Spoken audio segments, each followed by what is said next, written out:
जवाब दिया तो मनोवांछित फल मिलेगा, और जवाब से मुकर गया तो आजीवन कारावास में डाल दिया जाएगा। सब थर्रा के जो कुछ लोग भी जवाब देना चाहता था कि नहीं, अगर जवाब खोलेगा तो कारावास में डाल दिया जाएगा। कोई खड़ा नहीं हो रहा था, लेकिन उस बीच में जो लोग बैठे थे, कहा इस मानव समाज को धैर्यपूर्वक ज्ञान की सराहना करना जरूरी है। इस राजा को दिखाना जरूरी है कि है कोई संसार में भी पंडित। कोई उठो, जबरन किसी को उठा दिया, कहा आप जवाब दो। कहा ठीक है, 1 हफ्ता का समय दिया जाता है।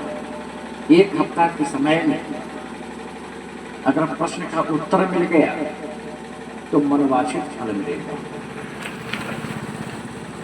सभा समाप्त किया गया, और वह जो व्यक्ति थे, तथाकथित व्यक्ति मानव, वह खोजने लगे। शास्त्र को उल्टाया, वेद को उल्टाया, पुराण को उल्टाया, गीता रामायण को उल्टाया। 6 दिन बीत गया, लेकिन उत्तर नहीं आया। बच गया एक दिन। कहा संसार के जितने भी प्राणी हैं वो तो शास्त्र से बोलते हैं, गीता से बोलते हैं, रामायण से बोलते हैं। अब इसमें खोजे तो, लेकिन मिला नहीं। अब इसका उत्तर में कहाँ ढूंढूं? अब तो एक दिन बच गया है, कल उत्तर तो नहीं अब दे सकेंगे हम, तब कारावास में डाले जाएंगे, मुश्किल में पड़ जाएंगे। इससे अच्छा होगा मैं जीवन ही समाप्त कर देता हूँ, मैं आत्महत्या कर लेता हूँ, न मैं रहूंगा न मुझे कारावास में डाला जाएगा। भाइयों, वह व्यक्ति नदी के किनारे ले जाकर बैठ गया और चिंतित हो रहा था, अपने आप में चिंता व्यक्त कर रहा था।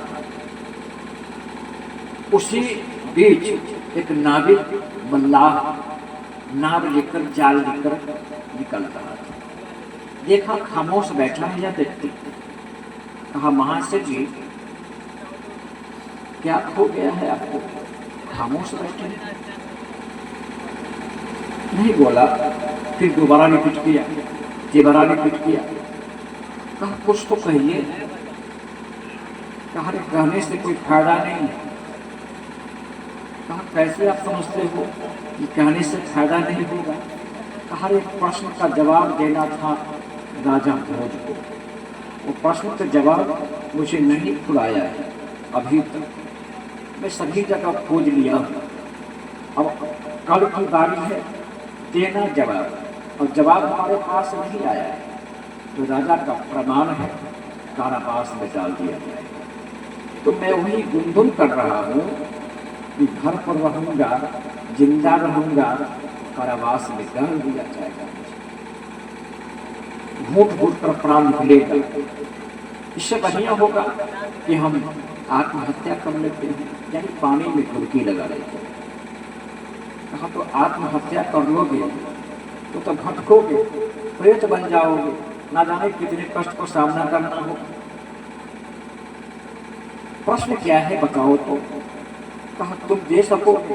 कहा बोलिए तो सही आप। उसने कहा कि राजा भोज पूछे हैं, कौन ऐसी कुआं है जिसमें जीव गिरा पड़ा है, असंख्य दुख को भुगत रहा है, उस दुख को देखकर कोई व्यक्ति दया, किसी व्यक्ति को दया आती है, उसे निकालने जाता है और हाथ बढ़ाता है, वह निकलना भी नहीं चाहता।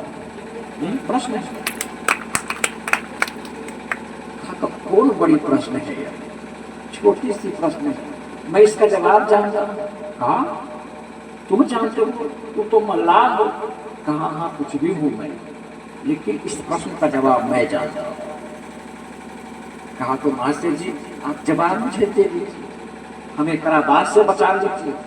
कहा नहीं, जवाब मैं जानता हूँ, तुम्हें जवाब नहीं दूंगा। कहा तो जवाब जानने से फायदा आपको क्या है? अब जवाब ही नहीं दोगे और कारावास में हम पड़ जाएंगे तो जवाब का आपको क्या फायदा? तुम्हारे फायदा हो, इधर फायदा हो, कुछ भी हो, मेरे पास जवाब है, जवाब मैं नहीं दूंगा। कहा भाई क्यों नहीं जवाब दोगे? कहा जवाब इसलिए नहीं देंगे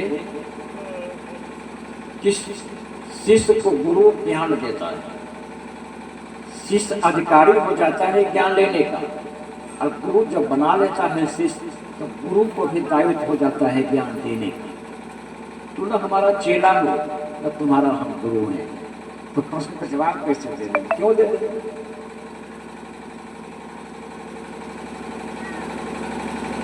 जब तुम गुरु बना लोगे मुझे और जब तुम चेला हो जाओगे तब अधिकारी हो जाओगे, समझते थे?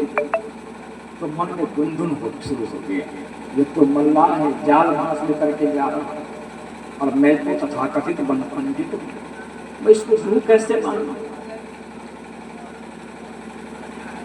सोचने में टाइम लगा, इसको 5-10 मिनट सोचने में टाइम मिला।